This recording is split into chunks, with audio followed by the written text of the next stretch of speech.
నేను ముందే చెప్పాను 2014 ఆ రోజు బైఫర్కేషన్లో కొన్ని ఇబ్బందులు వచ్చాయి.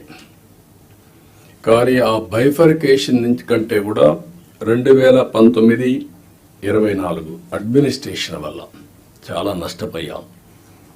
ఈరోజు మనం ఒకసారి చూస్తే 10 లక్షల కోట్ల రూపాయలు అప్పు, 7 వైట్ పేపర్స్ పబ్లిసైజ్ చేశాం.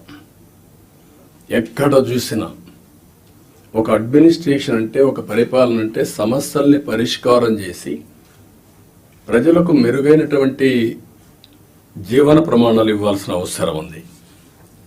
కానీ మొన్నే మీరు చూశారు ఎంత దారుణం అంటే, ఎక్కడికి పోయినా నేను పార్టీ ఆఫీస్కి వెళ్తే 3 గంటలు నాన్ స్టాపబుల్ పిటిషన్లు తీసుకుంటే ఒక 4,000 నుంచి 5,000 పిటిషన్లు వచ్చాయి.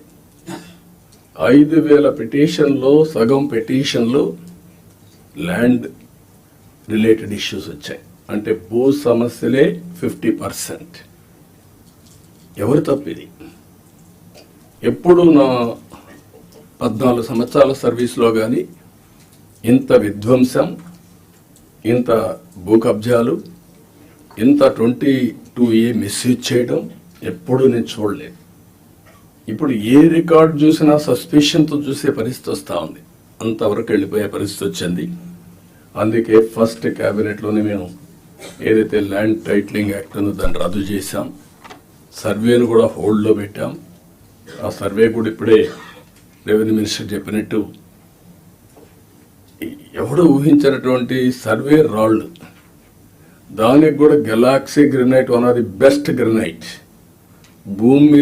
భూమిలో పూడ్చే రాయికి ఇంట్లో వేసుకునే ఒక ఫ్యాన్సీ గెలాక్సీ గ్రెనైట్ పెట్టి దాని మీద ఫోటో వేసుకోవాలని ఆలోచన వచ్చిందంటే ఎంత దుర్మార్గమైన ఆలోచన అర్థం చేసుకోవాల్సిన అవసరం ఉంది మనందరం.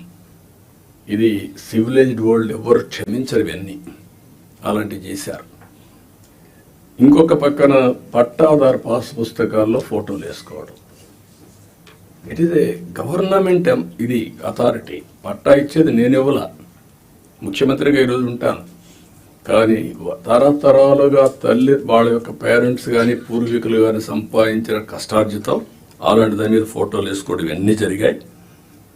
ఇవన్నీ కూడా నేను మిమ్మల్ని కోరేది ఒకటే కోరుతున్నా, అవన్నిటికీ ఫుల్ స్టాప్ పెట్టాల్సిన అవసరం ఉంది.